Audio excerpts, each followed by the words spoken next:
Welcome back, everybody. It's Tuesday night, our flagship night. I'm excited. It's 205 time. This is back to school for 205 Live. This is where we grade the grades of every match, every promo. A's and B's for the great matches, C's for the decent one, and D's and F's for the not so great ones. But it's 205, so hopefully we get some A's and B's. Like I said, this is Beyond the Shoot. I'm Mike Hiru. Welcome.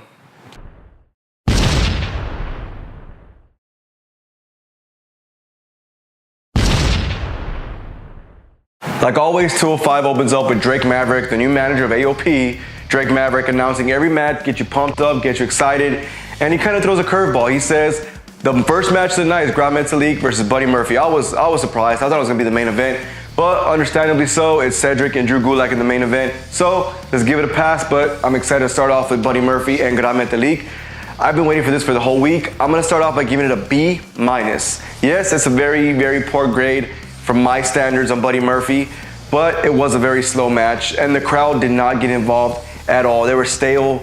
They didn't applaud when the match was good. I understand that it slowed down for a couple of minutes, and it did kind of get stale at that point, but once it picked up very, very well. It showed what Gran Metalik and Buddy Murphy are capable of.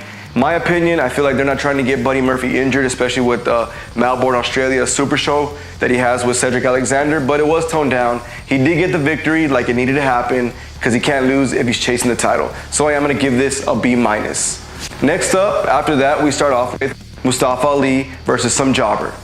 They have both come out and we're like, okay, cool, Mustafa Ali's going to get a pretty good match here, coming back from injury. Hideo Itami's music hits, he comes out, and I love this. I love the fact that he talked in Japanese. He talked trash to Mustafa Ali in Japanese, and then he translated here and there, laughing at the same time.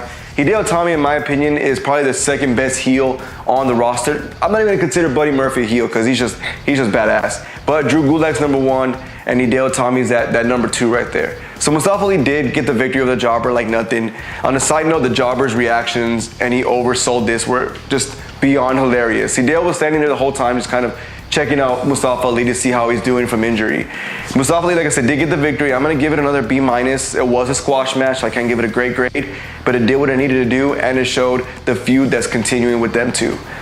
Now the main event. In the main event, Drew Gulak, Jack Gallagher versus Cedric Alexander and Akira Tozawa.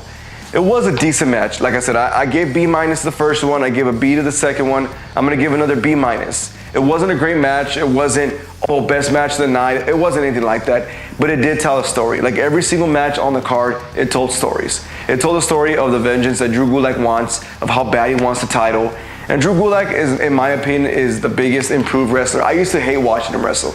I hated it. I thought he was the most boring wrestler. But his submissions lately and his technical wrestling have improved drastically. I enjoyed it. Akio Tozawa got his time to shine. Jack Gallagher's getting his time with Drew Gulak. Brian Kendrick's out with an injury, so he wasn't involved. So it was a great tag team match. Cedric Alexander showed what he can do, but like I said, it felt like it was held back, especially with the whole super show happening.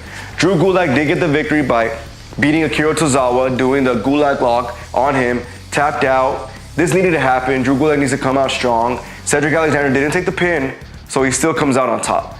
After the show was over, Drake Maverick said, you know what, I hate to say this, Drew Gulak has been putting in effort for the past couple of weeks and he deserves it. So next week, Drew Gulak versus Cedric Alexander for the Cruiserweight Championship. In my opinion, I hope it's not predictable since they already announced the super show, Cedric Alexander versus Buddy Murphy for the title. I'm not sure they're gonna turn it into a triple threat or if they're gonna do a swerve and just say, you know what, Drew Gulak's gonna face Buddy Murphy instead. I don't know, but 205 is exciting week after week. Even the squash matches are exciting. Overall, I'm going to give it, average it out to a B-. Every single match got a B-, so that's what the show's going to be, B-. My favorite part about this is the fact that every single superstar came out that's big. Drew Gulak, Cedric Alexander, Buddy Murphy, even Gran Metalik, Lucha House Party, Hideo Itami, Mustafa Ali. The main event stars showed up, and they all showed up on one show. That's very rare to happen, but I'm excited it did. So, like I said, B- for this show, and those are my grades, those are my opinions. Click on the line above, give me your grades, give me your opinions. Comment, like, subscribe down below. Tell me if you're excited for this super show of Cedric Alexander versus Buddy Murphy, because I am, and I feel like that's going to steal the card, that's going to steal the show, that's going to steal the buzz of Triple H Undertaker, in my opinion. Like I said, if you guys want to talk about that, comment right down below. After you do that, don't forget, follow me on Twitter, Mike Hiru BTS. This is 205 Live. I'll see you for SmackDown Live.